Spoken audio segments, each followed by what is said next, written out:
부천 물류센터발 집단 감염이 100명에 육박하면서 수도권 추가 감염 우려가 여전한 상황입니다. 정부는 공공시설을 2주간 폐쇄하고 PC방과 학원, 노래방 이용도 자제하도록 했는데요. 이런 가운데 인천 백석초등학교에선 교직원 1명이 그리고 철원 육군부대에선 휴가 복귀 중이던 군 장병이 확진 판정을 받아서 이 방역당국이 감염 경로를 쫓고 있습니다. 정기석 한림대 성심병원 호흡기내과 교수와 함께 관련 내용 짚어보겠습니다. 교수님, 안녕하세요.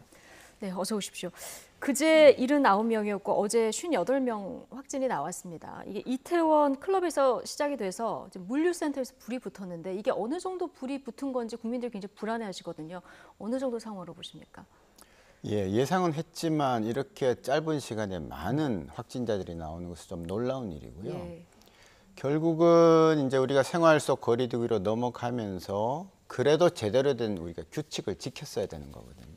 지금 이제 보도에 나오는 거 보면 생활 속 거리두기에 대한 거리라든지 마스크 착용이라든지 휴게실, 식당 이용해서 모든 것이 방역 당국에서 권한 것을 다 어겼어요. 예. 그랬기 때문에 이런 사태로 번진 것이고 제대로 지켰으면 한두 명은 발생하고 조금 더 발생할지는 모르지만 이렇게 대량으로 한꺼번에 발생한 일은 없는 것이고 이 대량 발생이 굳이 이뿐만 아니라 다른 데서 자꾸 이어진다면 그때는 정말 수도권에 병원이 수용할 만한 숫자를 넘어가게 되면 그때는 정말 큰일 나는 거거든요. 그러니까요. 지금 수도권이 인구가 밀집해 있어서 지금 오늘도 58명 전원이 수도권에서 나온 거거든요. 굉장히 좀 우려스러워 보이는데요. 지금 숫자는 뭐 어제보다 조금 줄어 보이지만 역시 안심할 숫자가 아니고요. 아직까지는 검사가 계속 진행 중이고 또 거기에서 나온 2차 감염이 또 어디에선가 또 벌어지면 그 분이 있는 2차 감염을 가진 사람이 그 주변에 또 이런 밀집 시설에서 일을 하고 마침 있었고 네. 관리가 제대로 안 됐다면 거기서 또 다른 하나의 클러스터가 또 생기는 거거든요. 그래서 당분간은 이런 식으로 여기저기서 퍼지는 일이 생길 겁니다. 우리가 잘 안 생긴다고 보이면 그것은 발견을 못할 뿐입니다. 예, 모르고 지나가는 경우가 있을 수 있다. 예. 일단 그 가장 큰 물류센터 중에 하나인 고양 물류센터에서는 486명 이제 직원들 검사를 했고 음성으로 나왔는데 하지만 뭐 이 직원들뿐만 아니라 이미 감염된 사람들의 뭐 가족이라던가 이렇게 지역사회 감염으로 좀 퍼질 우려가 여전히 나오는 상황이에요. 예, 그렇습니다. 이제 한번 우리가 검사를 다 해서 음성이면 잘 됐다 싶지만 사실 검사란 게 그렇지 않습니다. 한 번에서 다 나오는 검사는 이 세상에 없습니다. 예. 저희가 결핵균을 검사할 때도 3번은 하게 돼 있습니다. 3번은. 왜냐하면 한 번에서 안 나오거든요. 코로나19도 마찬가지예요. 그리고 특히 잠복기의 초기에 우리가 잠재기라고 부르는 그때에 들어가 있는 사람들은 지금은 안 나옵니다. 그러나 며칠 있다가 나오는데 그때는 검사를 우리가 하지 않죠. 그러나 그 사람은 건강하고 무증상으로 10%, 20%, 30%가 지금 가고 있는 상황에서 그분은 또 누군가에게 조용한 전파를 일으킨다는 것이죠. 그래서 다행히 일단 400여 명이 다 음성은 나온 건 좋은 일이긴 하지만 이제 거기는 됐구나, 정리가 됐구나 이렇게 생각하면 안 된다는 거죠. 그럼 예. 그분들도 막 지금 음성이 나왔다고 안심하고 사람들 만나고 이러기보다는 좀 시간적인 간격을 갖고 좀 자제해 주시는 게 좋다 이런. 맞습니다. 예, 자기가 스스로 자제하고 특히 어르신들 만나고 할 때는 조심하고 이런 것들 해야 되죠. 예. 뭐 그때 신천지 예배 보는 것도 그렇고 콜센터도 그렇고요. 뭐 주점도 마찬가지고 대부분 이제 밀폐가 돼 있거나 아니면 접촉이 많거나 이런 시설인 것은 비슷한데 쿠팡 물류센터에서 이렇게 확 번진 가장 큰 이유는 뭐라고 보십니까? 결국은 기본 수칙을 안 지키는 건데 네.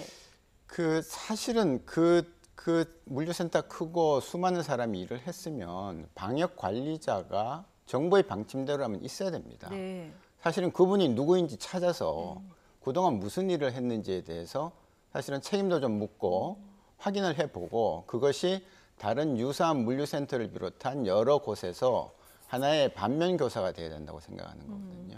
그래서 사실 물류센터는 저희 같은 사람은 전혀 모르는 상황이었는데 그럼 그걸 누가 알았겠느냐. 사실은 가장 가까이 있는 그 최소한의 행정 단위에 있는 공무원들은 알지 않았겠느냐. 그러면 미리 예방하는 조치들을 취하고 감염병 관리자가 그 정도면 있어야 되니까 그분이 도대체 하루 출근해서 뭘 하는지에 대해서 제대로 점검만 했더라면 이런 식으로 많은 사람이 동시에 걸리는 일은 예방할 수 있지 않았겠냐라는 겁니다. 예.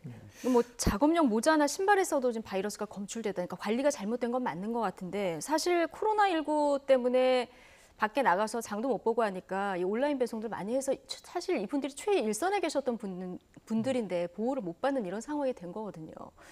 근데 이 국민들이 이 상황을 봤을 때 이제 모자나 신발이 붙어 있다고 하니까 집에 오는 택배, 방역 당국에서 괜찮다라고 얘기를 해도 계속 불안해하고 계세요. 예, 그 아주 이제 뭐 사람들이 다 이제 길을 건널 때 네. 신호등이 딱 이렇게 파란불이 켜져도 좌우를 둘러보면서 가는 사람이 있고 그냥 쑥 가는 사람이 있고 심지어는 핸드폰 보면서 그냥 가는 사람들 예. 여러 사람의 부류가 있지 않습니까? 그래서 이 방송을 보시는 분들 중에서 조심하고 싶으신 분들은 사실은 택배가 왔을 때에 이제 손을 들고 다 이제 따고 해야 되겠죠. 그러고 난 다음에 그 손을 정말 깨끗하게 한번 잘 예. 씻어주고 여러 가지 택배에 왔던 그런 부산물들은 잘 정리해서 바로 버려주고 하는 그런 것만 지켜준다면 굳이 이거 갖고 걱정할 거는 없지 않나 그렇게 봅니다. 그러니까 택배 받고 나서는 손 씻고 뭐 이런 거 기본 방역 수칙 지키는 것만으로도 좀 많이 염려를 덜 수 있다 이런 얘기를 해주셨고 또 반면에 이제 또 일하시는 분들, 그러니까 물류 창고에서 일하시는 분들 지금 뭐 물류가 마비될 수는 없는 상태니까 좀 주의점, 그러니까 지금부터라도 어떻게 하셨으면 좋겠다 이런 얘기 좀 해주신다면. 그분들도 힘들겠지만 네. 마스크 끼셔야 돼요. 예, 지금 뭐 이렇게 화면에 나오는 거 보면 가까이서 많이 일을 하는데 식사할 때를 제외하고 마스크를 끼셔야 되고요. 식사도 우리가 그 규칙이 있지 않습니까? 따로 떨어져서 한 방향으로 보시면서 사실을 하는데 물론 힘들 겁니다. 다 같이 네. 모여서 빨리 식사를 하고 쉬어야 되고 하는 건 있지만 그래도 이거는 전 국민이 관심을 갖고 나라가 지금 잘못하면은 위기에 처할 수 있는 그런 상황이기 때문에 좀 힘들었구나. 힘들더라도 지켜주셔야 돼요. 예. 그런 것만 지켜도 한 명도 안 걸리게 할 수는 없습니다. 어차피 이 지금 코로나19는 전국적으로 지역사회 전파가 됐다고 봐야 예. 되거든요. 한 명도 안 걸릴 수는 없지만 숫자를 최소화함으로써 2차 피해를 더 줄일 수 있다는 점에서 그것만 지키셔도 된다. 그리고 제가 거듭 강조드리지만 관리자는 예. 그와 같이 제대로 하는지 안 하는지에 대해서 감독을 잘 해서 자기가 지금 일하고 있는 이 센터 지금 폐쇄됐잖아요. 네. 집합 금지 명령 때문에. 그러니까 그런 일 당하기 전에 잘 준비를 했으면 이렇게까지는 안 됐을 거 아닙니까? 그럼 여기서 가족 간 감염 사례도 나오고 있고 그리고 이거와 별개로 또 학교에서도 계속 나오고 있어서 좀 걱정인데요. 지금 사회적 거리두기로 돌아가야 하는 거 아니냐 이런 의견이 나오고 있는데요. 정부가 어제 내놓은 방안은 일단 공공 운영 시설은 내달 14일까지 일단 폐지를 하고 운영을 폐지를 하고 PC방이나 학원, 클럽 이런 곳은 이제 민간 시설이기 때문에 당분간 문 닫아달라 이렇게 강력 권고를 하는 선에서 뭐 어떻게 표현을 해야 될까요? 이게 부분적 사회적 거리두기라고 해야 될까요? 잘 가고 있는 겁니까? 예, 그 부분에 전 항상 그 의문이거든요. 예. 저희가 그 사회적 거리두기가 한참 되고 약간 그 생활 방역 나올 때도 이미 정부는 클럽과 종교시설과 실내 체육시설과 학원에 대해서는 그냥 허용을 해줬습니다. 네. 예. 허용을 하면 그분들이 제대로 잘 지키는지에 대해서 확인을 해야 되는데 그런 거 없이 그냥 알아서 잘 하시라라고 했죠. 그런데 어떻게 됐습니까? 지금 여기저기서 클럽부터 해가지고 이제 막 예. 터졌잖아요. 예. 그래서 그런 걸 보면 지금도 사실 공공시설을 이제 닫는다는 문자를 저도 받았는데요. 사실 공공이 운영하는 시설에 가보면 그렇게 혼잡스럽지 않습니다. 예, 아주 환경도 좋고 뚝뚝 떨어져 있는 분위기죠. 박물관에 그렇게 뭐 혼잡스러운 거 본 적 있으십니까? 그런데 거기는 닫아버리면서 예. 가장 바글바글한 학원과 또 뭐 이제 주점이나 이런 데는 그냥 강력 권고만 한다니까. 그래서 이게 차라리 균형이 안 맞다 이런 네, 말씀이신 차라리 거죠? 그럴 거면 예. 국가에서 어느 정도 보상을 해주면서 한 2주간 완전히 한번 불필요한, 그러니까 이제 정말 경제활동, 기본 활동에 필요치 않는 그런 시설들에 대해서는 국가에서 보상을 해주면서까지라도 한번 제대로 한번 해야 이 여파가, 이 파도가 한 번은 가라앉지 않을까 하는 생각입니다. 그러니까 지금 뭐 학원, PC방, 학교 이렇게 연결되는 고리를 걱정하시는 분들도 많은데 지금 강제로 닫아야 할 곳과 말아야 할 곳 다시 한번 좀 점검이 필요하다 이런 말씀이시군요. 네. 알겠습니다. 이제 짧게 마지막으로 하나만 여쭤보면 덴탈 마스크 여름철 이제 공급 확대를 늘리겠다고 했습니다. 이 부분 여름에 학생들은 덴탈 마스크 쓰면 충분한 건가요?